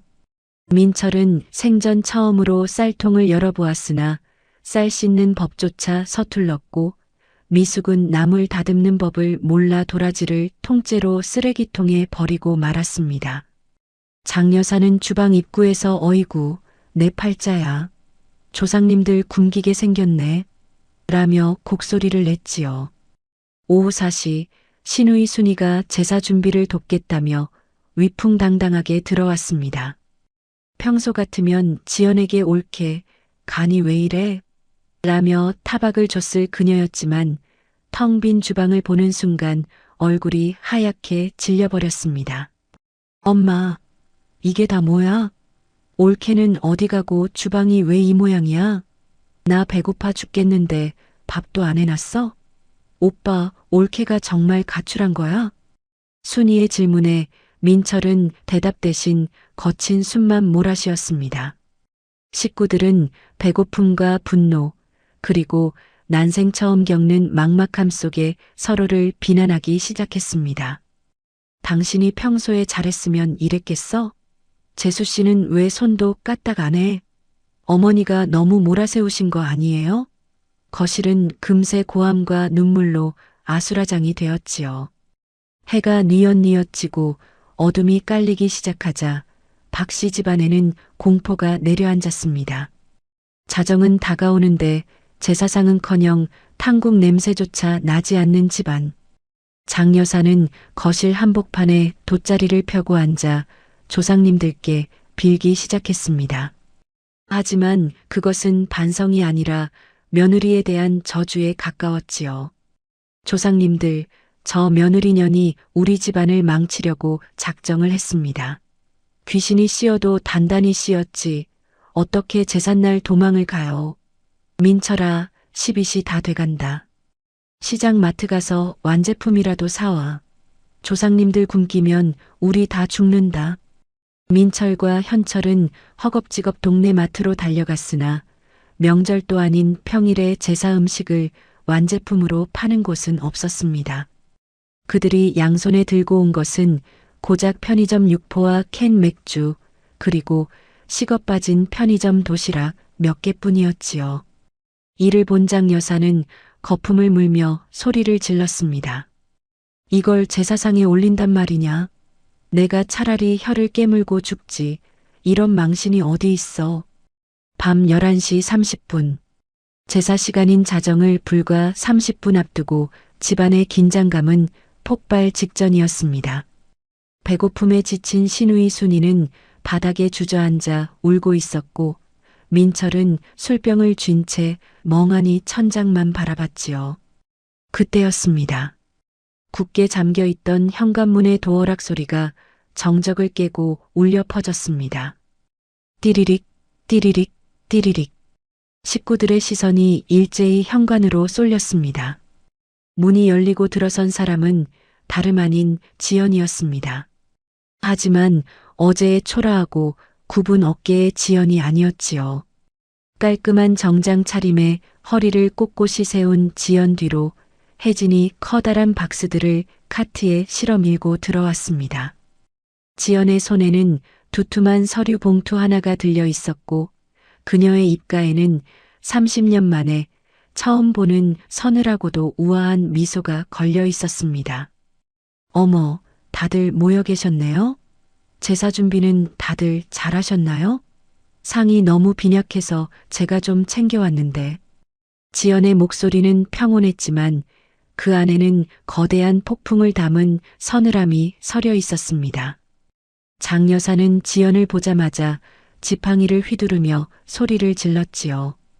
인연, 내가 여기가 어디라고 발을 들여. 당장 무릎 꿇고 빌지 못해? 하지만 지연은 눈 하나 깜빡이지 않고 식탁 위에 서류 봉투를 툭 던졌습니다. 그 봉투 위에는 붉은색 글씨로 선명하게 적혀 있었지요. 30년 가사 노동임금 청구 및 재산 분할 청구 소송장. 제사가 시작되어야 할 밤 12시, 박 씨 가문의 진짜 전쟁은 이제 막 서막을 올리고 있었습니다. 30년 동안 이 집안의 기둥을 지탱해온 지연의 무릎이 아닌 그녀의 입술에서 터져나올 진실의 칼날이 식구들의 심장을 향해 겨누어지는 순간이었지요. 지연은 카트 위에 박스를 뜯으며 나직하게 은조렸습니다. 오늘 제사는 제가 차려드리는 마지막 선물이 될 거예요. 아주 특별한 메뉴로 준비했으니 조상님들과 함께 맛있게 드세요. 박 씨 가문의 거실은 마치 초상이 난 집보다 더 기괴하고 차가운 정적에 휩싸여 있었습니다. 평소 같으면 이 시간에 주방은 탕국이 끓는 김으로 뿌옇게 흐려지고 거실은 갓 부쳐낸 전의 고소한 향기가 발 디딜 틈 없이 꽉 차 있어야 마땅했지요. 그 소리는 조상을 향한 애도가 아니라 자신의 권위를 무너뜨린 며느리를 향한 지독한 저주에 가까웠지요. 아이고 조상님들, 저 며느리년이 우리 집안 대들보를 뽑아버렸습니다. 30년 동안 먹여주고 입혀준 은혜를 이렇게 원수로 갚다니 천벌이 무섭지도 않느냐. 민철아, 저 잡것을 잡아다가 내 앞에 무릎을 꿇려라. 당장. 장 여사의 호통이 지연의 양손에는 장바구니 대신 유명 프랜차이즈 로고가 선명하게 박힌 치킨, 피자, 매운 족발 박스가 가득 들려 있었습니다. 지연은 기가 막혀 입을 벌리고 있는 식구들을 지나 거실 한복판으로 성큼성큼 걸어 들어왔습니다. 그녀의 구두굽이 마룻바닥을 때리는 소리가 유난히 단단하고 서늘하게 들렸지요. 지연은 텅 빈 제사상 앞으로 다가가 들고 있던 배달 박스들을 상 위에 툭툭 던지듯 올리기 시작했습니다. 어머나, 아직 시작도 안 하셨네요? 30년 동안 그렇게 조상님 정성을 입에 달고 사시더니 제가 없으니까 물 한 그릇 제대로 떠올릴 사람이 없었나 봐요? 아니면 조상님들이 치킨 좋아하시는 건 어떻게 아시고 이렇게 자리를 비워두셨을까? 지연의 목소리는 얼음물처럼 차갑고 맑았습니다. 민철은 눈을 부릅뜨며 지연의 멱살이라도 잡을 듯 다가갔지만 지연의 뒤를 든든하게 지키고 선 딸 혜진의 서늘한 눈빛에 주춤했습니다. 혜진은 이미 핸드폰을 들어 이 모든 광경을 동영상으로 촬영하고 있었지요. 민철은 삿대질하며 고함을 질렀습니다. 이지연, 너 미쳤어? 지금 이게 무슨 짓이야? 오늘이 어떤 날인지 몰라. 당장 무릎 꿇고 빌어도 모자랄 판에 저 지저분한 박스들은 다 뭐야? 어디서 감히 근본도 없는 물건들을 조상님 상에 올려. 내가 정녕 미쳐서 이 집안 망하게 할 작정이야? 민철의 고함에 지연은 비릿한 미소를 지으며 치킨 박스를 열었습니다. 고소한 냄새가 아니라 자극적인 염지의 향과 기름 냄새가 거실의 무거운 공기를 헤집었지요. 지연은 장 여사를 똑바로 응시하며 한자 한자 내뱉었습니다. 근본이요? 30년 동안 제 무릎 연골 갈아 넣어서 만든 저는 근본 있고 제 돈 주고 제 발로 사온 치킨은 근본 없나요? 어머니, 조상님들도 이제 기름 냄새 지겨우실 때 됐어요. 저승에서 매일 똑같은 나물만 드시면 얼마나 지루하시겠어요. 요즘 젊은 귀신들은 이런 자극적인 맛 좋아한다잖아요. 자, 어머니가 그토록 좋아하시는 정성 가득한 제사상 여기 차려드렸으니 얼른 절들 하세요. 장 여사는 지팡이를 휘두르며 자리에 주저앉았습니다. 2년, 이 마귀 같은 년, 이라며 욕설을 퍼붓는 시어머니 앞에 지연은 품 안에서 두툼한 서류 봉투 하나를 꺼내 던졌습니다. 30년간 제가 이 집에서 무보수로 일한 시간, 명절마다 잠 못 자고 부쳐낸 전의 개수, 그리고 당신들 뒤처리하며 달아 없어진 제 무릎 연골의 가격을 현 시세로 환산한 거예요. 거기다 어머니가 툭하면 제 친정엄마 들먹이며 퍼부은 독설들에 대한 정신적 피해 보상금까지 합치니까 꽤 나오더라고요. 아, 동서도 이리 와서 좀 봐. 당신이 받아먹은 보약값도 여기 다 포함돼 있으니까. 시동생 현철과 동서 미숙은 청구서라는 말에 눈이 휘둥그레졌습니다. 미숙은 슬금슬금 다가와 청구서 첫 장에 적힌 합계 금액을 슬쩍 보고는 경악하며 입을 가렸지요. 형님, 아니 아주버님, 이거 금액이 10억이 넘는데요? 형님 정말 제정신이세요? 어떻게 가족끼리 이런 돈 이야기를. 아무리 서운하셔도 제사상 앞에서 이러시는 건 아니죠. 미숙의 가식적인 물음에 지연은 차디찬 시선을 돌려 그녀를 꽂아내렸습니다. 동서 10억이 많아 보여. 당신 남편 현철 씨가 30년 동안 형수 대접은커녕 파출부 취급하며 부려먹은 값에 비하면 푼 돈이야. 당신 아까 젤 내일 망가질까봐 주방 근처에도 안 왔지? 그 손톱 지키는 동안 내가 흘린 눈물값이 저기 다 들어있으니까 토 달지 마. 당신 남편이 제사 때마다 가져간 제사 음식이 몇 톤은 될 텐데 그거 다 계산하면 10억으로도 모자라. 미숙은 지연의 서슬 퍼런 기세에 눌려 뒷걸음질을 쳤습니다.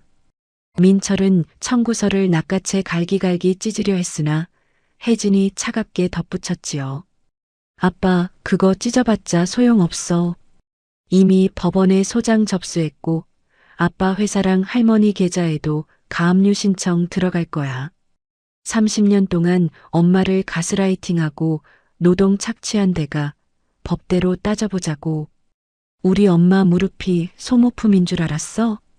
장 여사는 청구서를 쥔 채 부르르 떨며 소리를 질렀습니다.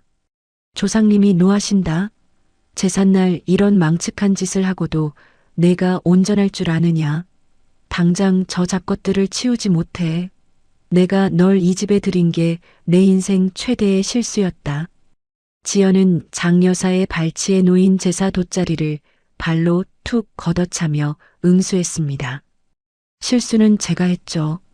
30년 전에 당신 아들 믿고 이 집에 들어온 게 내 인생 최대의 실수였어요. 어머니, 조상님이 노하시는 게 아니라 제가 노한 거예요. 15년 전 우리 엄마 임종날 이 앞치마 자락 붙들고 제사 전날 어디 부정을 타게 시체 곁을 가느냐고 소리 지르던 어머니 목소리가 아직도 제 심장을 찌르고 있어요. 그날 이후로 전 당신들 조상이 아니라 내 엄마의 한을 품고 살았어. 오늘 이 치킨이랑 족발, 우리 엄마가 당신들한테 주는 마지막 선물인 줄 알고 맛있게들 드세요. 뼈까지 싹싹 씹어서요. 거실은 순식간에 아수라장이 되었습니다. 민철은 지연의 팔을 잡아 끌어내려 했지만 지연은 그의 손을 거칠게 뿌리치며 제사상 위의 촛대를 바닥으로 던져버렸습니다.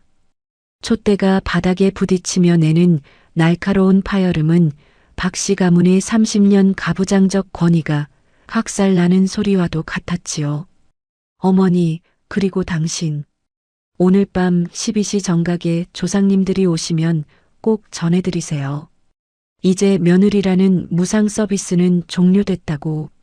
제사상 받고 싶으면 직접 돈 내고 사람 쓰든가 아니면 당신들이 직접 전 부치라고 말이에요. 아, 참.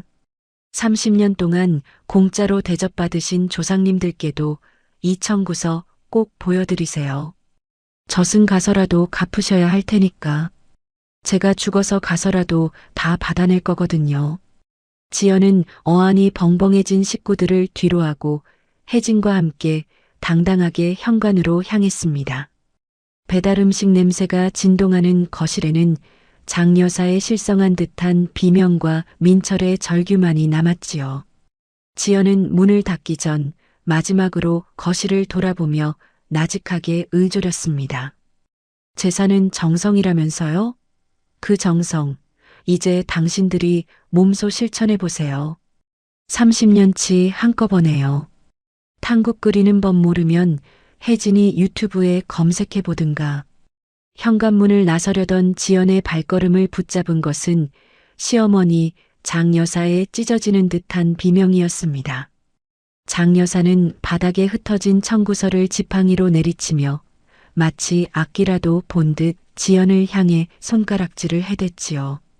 거실에 퍼진 자극적인 치킨 냄새와 족발의 한약재 향은 30년 동안 이 집안을 지탱해온 엄숙하고도 폐쇄적인 유교적 권위와 충돌하며 기괴하고도 비릿한 분위기를 자아내고 있었습니다. 너 인연, 내가 정령 인간의 탈을 쓰고 이럴 수 있느냐? 30년 동안 우리 집 귀신이 되겠다고 약속하며 들어온 년이 이제 와서 돈을 내놓으라니. 내가 우리 집안 덕에 먹고 자고 자식 키운 건 계산 안 해? 내 친정 엄마가 너를 이렇게 천박하게 가르쳤더냐? 조상님들이 노해서 내 앞길을 천갈래 만갈래로 막을 게다. 이 천하의 불효막심한 년아, 당장 무릎 꿇고 빌지 못해. 장여사의 표독스러운 저주에 남편 민철도 가세했습니다. 그는 바닥에 떨어진 소송장 조각들을 손에 쥐고 지연의 앞을 막아섰지요. 그의 눈에는 30년 세월을 헌신한 아내에 대한 일말의 미안함이나 연민 대신 자신의 평온하고 안락했던 가부장적 왕국을 파괴한 여자에 대한 원초적인 증오만이 가득했습니다. 민철은 핏대를 세우며 거칠게 소리를 질렀습니다. 이지연, 너 정말 실망이다. 돈? 결국 돈 때문에 이 난리를 피운 거야? 당신이 한 일이 뭐가 그렇게 대단하다고 10억씩이나 불러? 남들 다 아는 살림하고 제사 지낸 게 무슨 벼슬이야? 대한민국 며느리들 다 그렇게 살아. 당신만 유난 떨지 말란 말이야.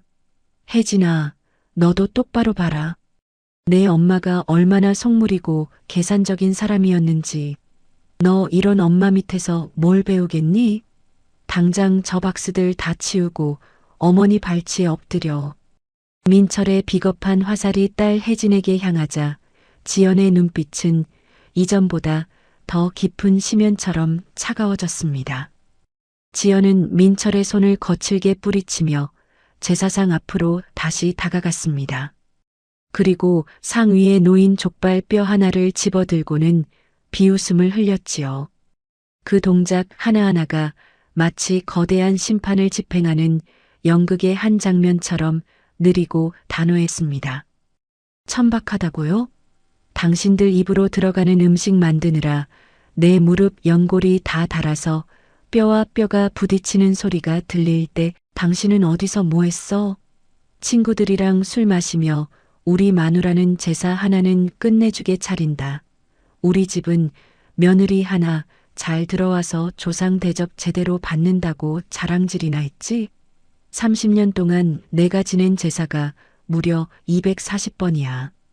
한 번 제사 지낼 때마다 들어가는 재료 구매, 전 부치기, 탕국 끓이기, 설거지, 뒷정리까지. 그 노동 시간을 최저임금으로만 계산해도 당신 퇴직금으론 택도 없어. 당신이 누린 그 모든 호사가 내 골수를 짜내 만든 거라는 생각 단 한 번이라도 해본 적 있어? 아니, 당신은 그냥 당연하게 처먹기만 했지. 지연은 고개를 돌려 구석에서 사르르 눈치를 보며 뒷걸음질 치던 신우이 순이와 동서 미숙을 매섭게 노려보았습니다. 그들은 지연의 시선이 닿자마자 마치 죄인이라도 된 듯 고개를 숙이거나 딴청을 피웠지요.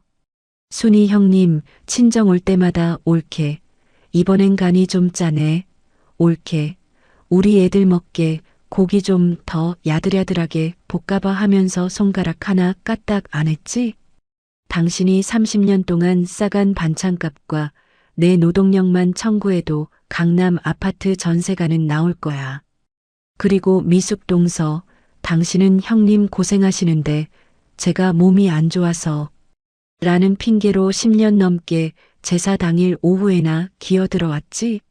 당신이 쇼핑하고 내일 아트 받는 동안 내가 이 주방에서 흘린 땀방울 개수대로 돈을 매겼어.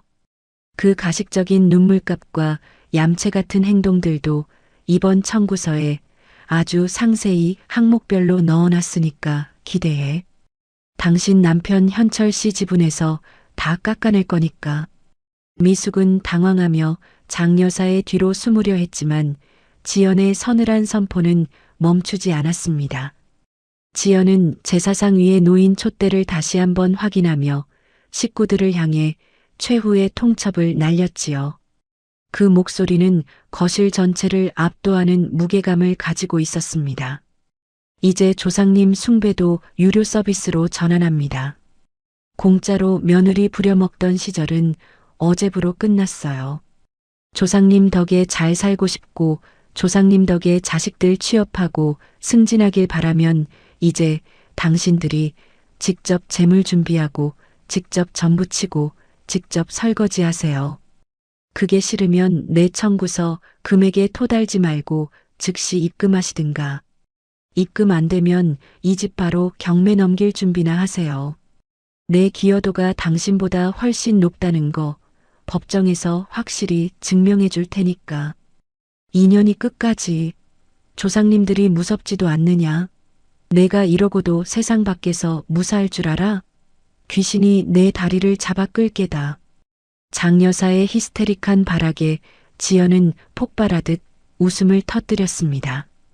그 웃음소리는 30년의 한이 맺힌 서글픈 울음 같기도 했고 모든 속박을 벗어던진 자유인의 사자후 같기도 했지요.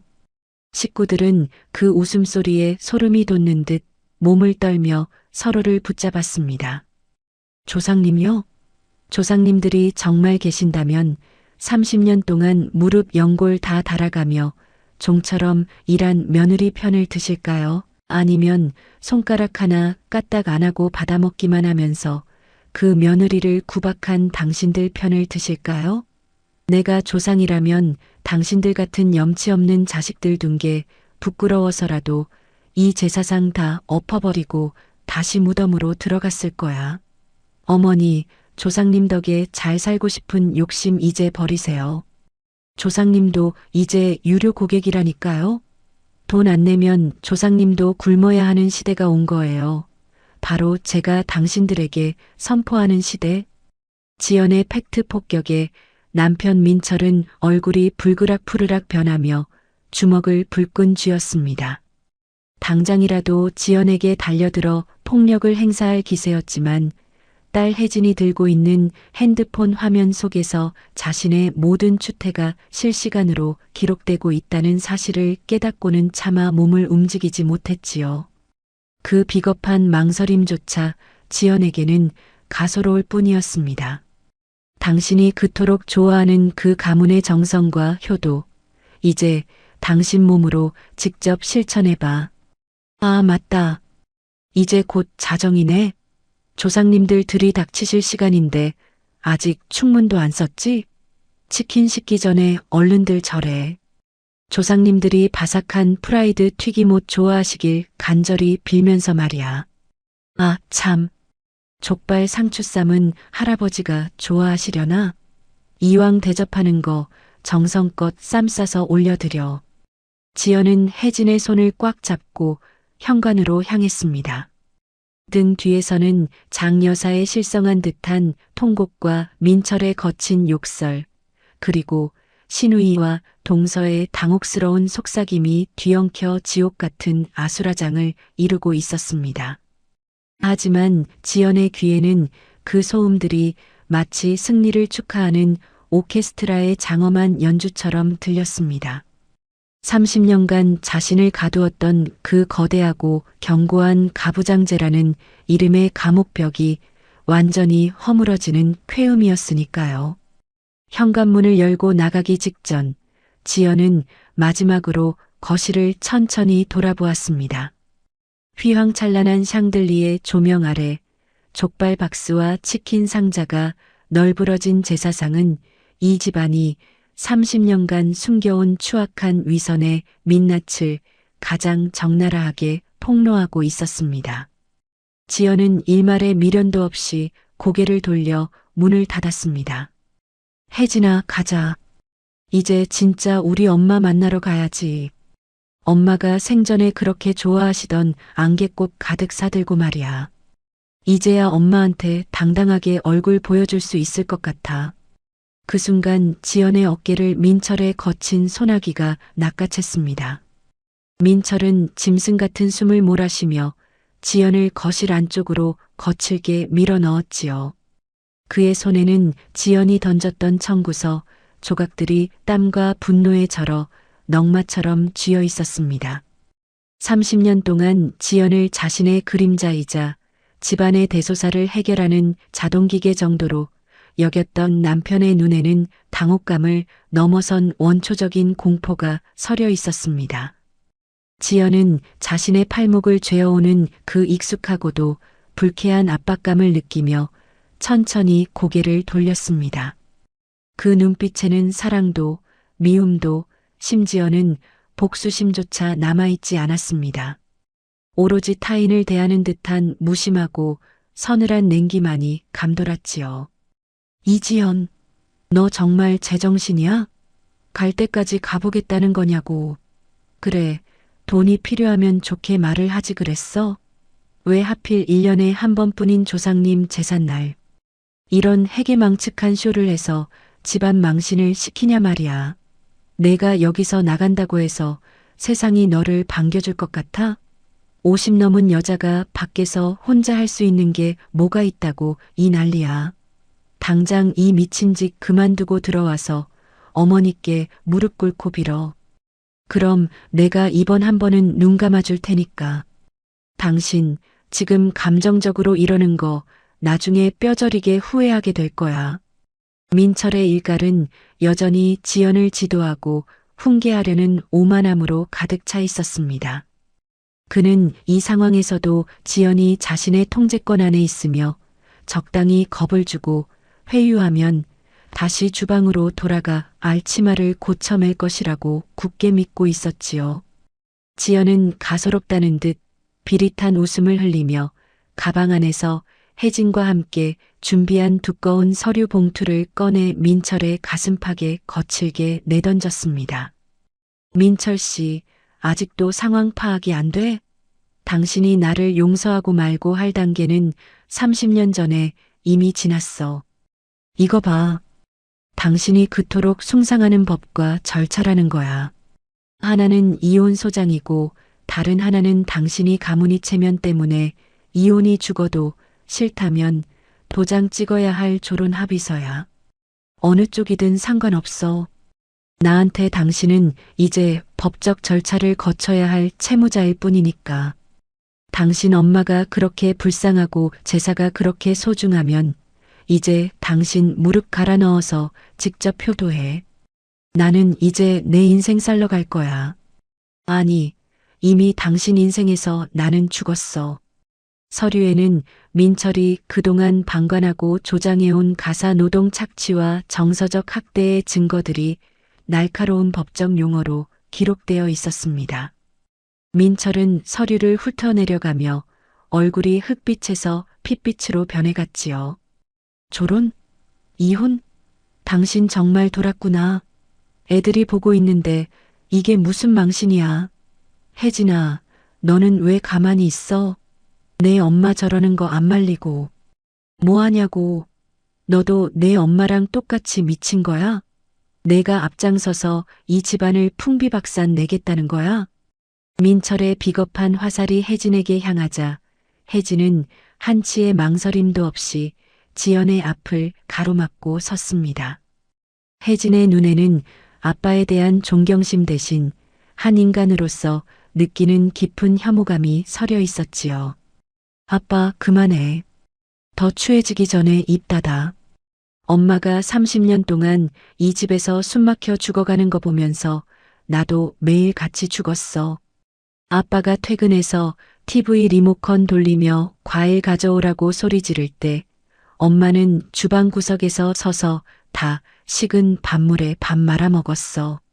아빠가 친구들이랑 골프 치러 다닐 때 엄마는 제사 음식 준비하느라 무릎에 물이 차서 절뚝거리며 울었어. 나는 오늘 엄마가 저 치킨 박스 던질 때 처음으로 엄마가 살아있다고 느꼈어. 아빠는 이제 혼자서 그 거룩한 가문 지키며 늙어 죽어봐. 엄마는 내가 지킬 거야. 아니, 우리는 서로를 지키며 살 거야. 혜진의 송곳 같은 폭로에 민철은 마치 보이지 않는 칼에 맞은 듯 주춤거리며 뒷걸음질 쳤습니다. 지연은 그 틈을 놓치지 않고 안방으로 성큼성큼 걸어 들어갔습니다. 30년의 세월이 겹겹이 쌓인 방이었지만 지연이 챙기는 것은 오로지 세탁실 구석 세탁기 뒤편 깊숙한 곳에 숨겨두었던 작은 배낭 하나뿐이었습니다. 낡은 옷가지 몇 벌, 엄마가 생전에 쓰시던 낡은 무릎 보호대, 그리고 그동안 가족들 몰래 아르바이트와 절약으로 모아둔 비상금 통장. 지연은 30년의 삶을 정리하는데 단 5분도 쓰지 않았습니다. 이 집에 남길 미련조차 이미 증오의 불꽃에 타버리고 재만 남았기 때문이었지요. 거실로 다시 나온 지연을 향해 장 여사가 지팡이를 휘두르며 발악했습니다. 2년, 내가 나가면 우리 집 재산은 누가 지내고 내 수발은 누가 들어. 내가 감히 우리 아들 인생을 망쳐놓고 어디를 가. 내가 죽어도 너는 이 집 문턱 못 넘는다. 당장 저 잡것을 잡아라. 장 여사의 지팡이가 지연의 어깨를 강하게 내리쳤지만 지연은 신음조차 내지 않았습니다. 오히려 그 지팡이를 한 손으로 꽉 붙잡아 멈춰 세운 뒤 장 여사의 눈을 똑바로 응시했지요. 그 서슬 퍼런 기세에 장 여사가 움찔하며 지팡이를 놓칠 뻔했습니다. 어머니, 제가 나가는 게 아니라 당신들이 저를 밀어낸 거예요. 30년 동안 저를 단 한 번이라도 사람으로 대했다면 오늘 제가 치킨 대신 정성 담긴 탕국을 끓였겠죠. 이제 그 지팡이로 당신 아들놈이나 치세요. 저놈이 이제 어머니 수발 안 들면 누가 들겠어요? 아, 미숙 동서가 있었지? 동서, 건투를 빌어. 이제 이 지옥의 1순위 노예는 바로 당신이야. 내 빈자리가 얼마나 시리고 고통스러운지 내일부터 당신 무릎으로 똑똑히 배우게 될 거야. 구석에서 부르르 떨고 있던 미숙의 얼굴이 순식간에 잿빛으로 변했습니다. 지연은 미련 없이 현관문을 열었습니다. 민철이 다시 달려와 지연의 옷자락을 붙들며 바닥에 무릎을 꿇었습니다. 30년 가부장의 자존심은 온데간데 없고 오직 자신의 불편함을 막아달라는 처절한 애걸만이 남았지요. 지연아, 내가 잘못했어. 응? 제발 이러지 마. 내일부터 내가 설거지도 도와주고 청소도 내가 다 할게. 제사도 1년에 한 번으로 줄여보자고 내가 어머니 잘 설득해 볼게. 당신 없으면 나 정말 아무것도 못하는 거 알잖아. 내일 아침 내 셔츠는 누가 다려주고 내 아침밥은 누가 해주냐고. 제발 한 번만 기회를 줘. 응? 민철의 눈에서 뒤늦은 눈물이 흘러내렸지만 지연은 그 눈물이 자신에 대한 사랑이 아니라 자신의 수발을 들어줄 충직한 종을 잃을까봐 두려워하는 악어의 눈물임을 너무나 잘 알고 있었습니다. 지연은 민철의 손가락을 하나하나 차갑게 떼어내며 마지막 선고를 내렸습니다. 당신 밥은 당신이 해먹어. 당신 셔츠도 당신이 직접 다려 입고 30년 동안 내가 해준 밥 먹고 대접받았으면 이제 당신도 독립할 때 됐잖아. 내 인내심의 유통기한은 어제부로 완전히 끝났어. 이제 나는 당신의 아내가 아니라 당신에게 30년치 노동의 대가를 요구하는 가장 무서운 채권자로만 남을 거야. 법정에서 당신의 그 비겁한 눈물을 다시 보여줘봐. 판사가 뭐라고 하는지. 지연은 혜진의 손을 잡고 엘리베이터에 올랐습니다. 문이 닫히기 직전 거실에서 들려오는 장 여사의 실성한 듯한 비명과 민철의 절규는 마치 다른 세상의 소음처럼 멀게만 느껴졌습니다. 아파트 지하 주차장에는 혜진이 미리 시동을 걸어둔 차가 대기하고 있었지요. 지연은 조수석에 앉아 안전벨트를 맸습니다. 30년 만에 처음으로 운전석 뒷좌석이 아닌 앞좌석에 앉아 누군가에 의해 실려가는 것이 아니라 자신의 의지로 떠나는 길이었지요. 혜진이 가속 페달을 밟자 차는 어두운 주차장을 빠져나와 차가운 새벽 공기 속으로 미끄러져 나갔습니다. 지연은 백미러를 통해 점점 멀어지는 아파트 단지를 바라보았습니다. 그곳은 30년간 지연의 젊음과 건강, 영혼을 집어삼킨 거대한 무덤이었지만 이제는 그저 도시 배경의 일부일 뿐이었습니다. 혜진이 조용히 엄마의 차가운 손을 맞잡았습니다. 엄마, 정말 잘했어. 이제 다 끝났어. 이제 우리 진짜 엄마 집으로 가자. 내가 미리 봐둔 오피스텔, 엄마가 좋아하던 꽃들로 가득 채워놨어. 거기선 엄마가 주인공이야. 지연은 백미러 속에서 뒤늦게 쫓아나오다 넘어져 허우적대는 민철의 초라한 뒷모습을 보았습니다. 지연은 차갑게 그리고 아주 우아하게 미소 지었습니다. 30년의 묵은 체증이 한꺼번에 내려가는 듯 가슴속이 시원하게 뚫렸지요. 지연은 창문을 조금 내리고 차가운 새벽바람을 온몸으로 맞았습니다. 그 바람은 더 이상 시리지 않았습니다. 그것은 자유의 냄새였고 이지연이라는 이름으로 다시 태어날 인생의 두 번째 서막을 알리는 축복의 바람이었습니다. 박씨 가문의 맏며느리라는 지옥 같은 굴레를 스스로 파괴하고 나온 지 석 달. 지연의 인생에서 가장 먼저 해결해야 할 숙제는 타인을 위해 갈아 넣었던 자신의 육체를 회복하는 것이었습니다. 지연은 시댁을 나온 직후 10수년 전부터 권고받았으나 제사 날짜와 시어머니 눈치 때문에 차일피일 미뤄왔던 무릎 인공관절 치환 수술을 받았습니다. 수술실로 들어가는 차가운 침대 위에서 지연은 비로소 깨달았습니다. 그동안 자신이 짊어졌던 무거운 솥단지와 제사상들이 얼마나 잔인하게 자신의 뼈와 근육을 짓눌러 왔는지를 말이지요. 재활병동에서의 시간은 고통스러웠지만 그 고통은 과거의 것과는 질적으로 달랐습니다. 시댁에서 전을 부치며 느꼈던 무릎의 통증이 소모와 굴욕의 신호였다면 재활훈련 중 느끼는 통증은 재생과 부활의 전율이었습니다. 지연은 땀방울을 흘리며 보행기 손잡이를 꽉 쥐었습니다. 재활치료사가 걱정스러운 듯 물었지요.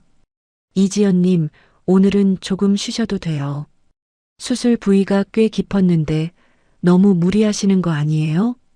지연은 이마에 맺힌 땀을 닦으며 단호하게 고개를 저었습니다. 그녀의 눈빛은 마치 결전지의 선 전사처럼 형형하게 빛나고 있었습니다. 선생님, 저 이제 겨우 제 발로 서기 시작했어요. 30년 동안 남의 조상 모시느라 제 무릎이 비명을 지르는 것도 외면하고 살았거든요. 이제는 누구의 도움도 없이 오로지 제 힘으로 땅을 딛고 서서 저 멀리 바다까지 가보고 싶어요. 이 통증은 제가 살아있다는 가장 확실한 증거예요. 그러니 멈출 수 없어요. 지연의 처절한 의지는 기적 같은 회복력을 보여주었습니다. 수술 석 달 만에 지연은 보호대 없이도 당당하게 평지를 걸을 수 있게 되었지요. 그리고 마침내 지연은 딸 혜진과 함께 생애 첫 독립여행길에 올랐습니다. 행선지는 지연이 오래전 낡은 잡지 화보를 보며 남몰래 꿈꾸었던 이탈리아 아말피 해안의 포지타노였습니다. 눈이 시릴 정도로 푸른 지중해가 내려다 보이는 호텔 테라스. 지연은 린넨 원피스 차림으로 의자에 앉아 따스한 아침 햇살을 온몸으로 맞이했습니다. 코끝을 간지럽히는 레몬 나무의 향기와 짭조름한 바닷바람은 30년 동안 지연의 폐부를 짓눌렀던 매캐한 기름 냄새와 탕국 김을 깨끗이 씻어내 주었지요. 잠에서 깬 혜진이 기지개를 켜며 테라스로 나와 지연의 어깨에 고개를 기댔습니다. 엄마, 기분 어때? 수술한 무릎은 좀 괜찮아? 오늘 우리 저 아래 해변까지 계단으로 내려가기로 했잖아. 힘들면 버스 타도 돼.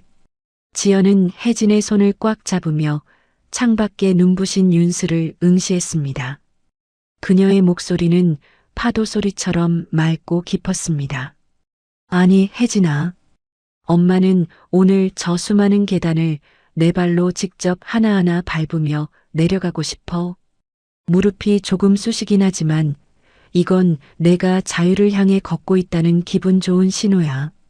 30년 동안 나는 이 다리로 시댁 주방과 거실을 수만 번 오갔지만 단 한 번도 내가 가고 싶은 곳으로 향한 적이 없었어. 그런데 오늘은 아니야. 저 푸른 바다가 온전히 나를 부르고 있잖니. 엄마 인생에서 오늘이 가장 가벼운 날이야. 두 사람은 포지타노의 가파른 절벽길을 따라 걷기 시작했습니다. 알록달록한 집들이 층층이 쌓인 골목을 지나며 지연은 연신 감탄사를 내뱉었습니다. 과거의 지연이었다면 이런 데는 장 보러 가기 힘들겠다는 생각부터 했겠지만 지금의 지연은 길가에 핀 꽃 한 송이, 가게 앞 고양이 한 마리의 여유를 온전히 즐기고 있었지요. 그때 지연의 가방 안에서 핸드폰이 요란하게 울렸습니다. 화면에는 지긋지긋한 이름 박민철이 떠 있었지요. 지연은 잠시 멈춰서서 혜진을 바라본 뒤 차갑게 수락 버튼을 눌렀습니다. 나야. 바쁘니까 짧게 해.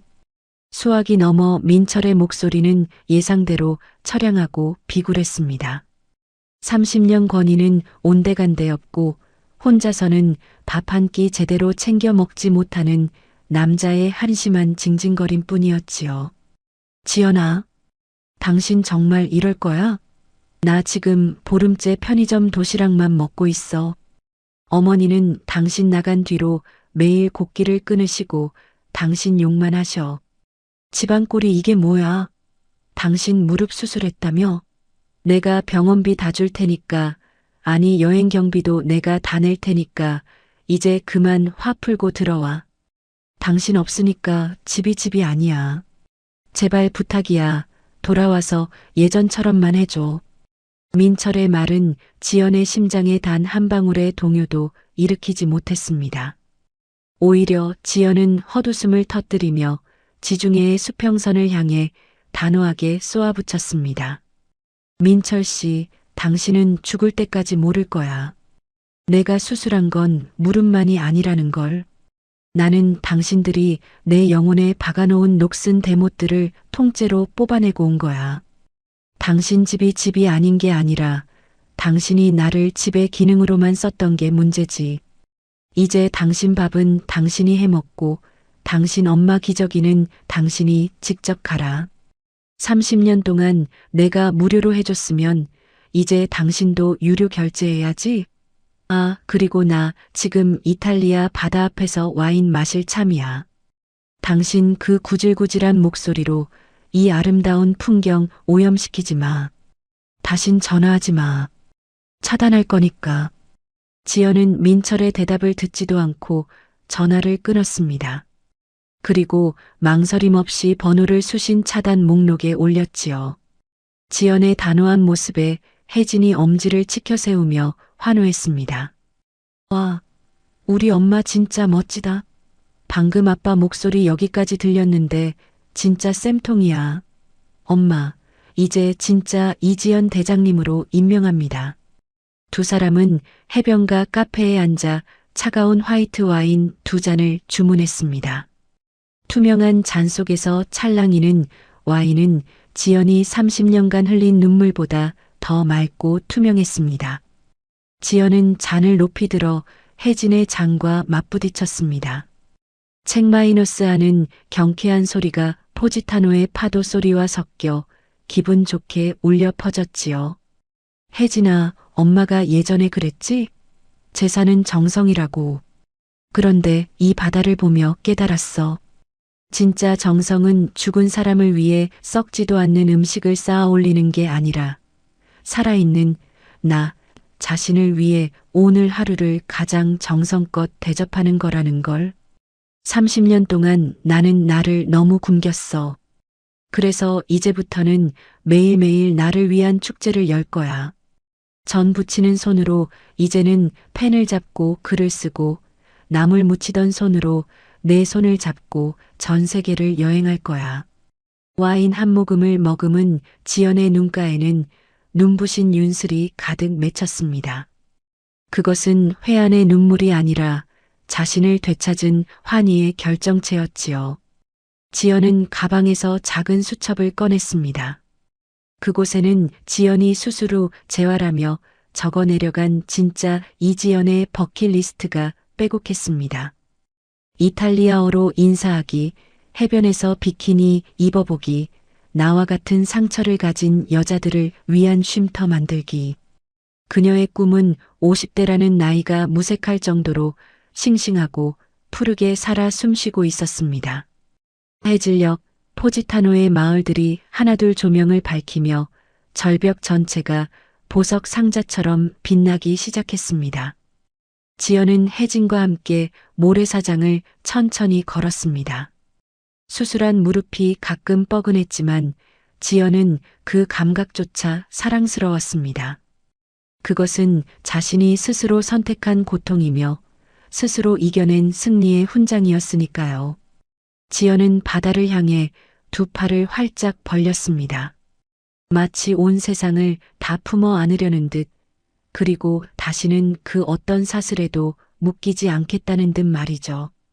지연아, 참 잘 살았다. 30년 그 긴 터널을 용케도 견뎌냈구나.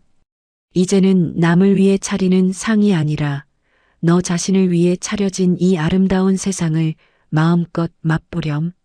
너는 누군가의 아내도 며느리도 엄마도 아닌 그 자체로 눈부시게 아름다운 이지연이니까.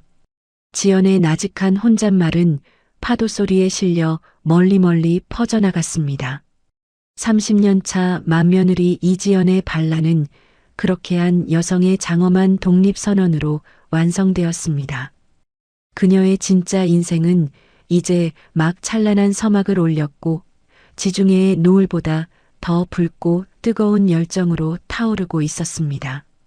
지연은 혜진의 어깨를 감싸 안으며 멀리 수평선을 바라보았습니다. 이제 그녀의 앞에는 더 이상 제사 달력이 없습니다. 오로지 가보고 싶은 곳과 만나고 싶은 사람들, 그리고 무엇보다 사랑해줘야 할 자기 자신만이 기다리고 있을 뿐입니다.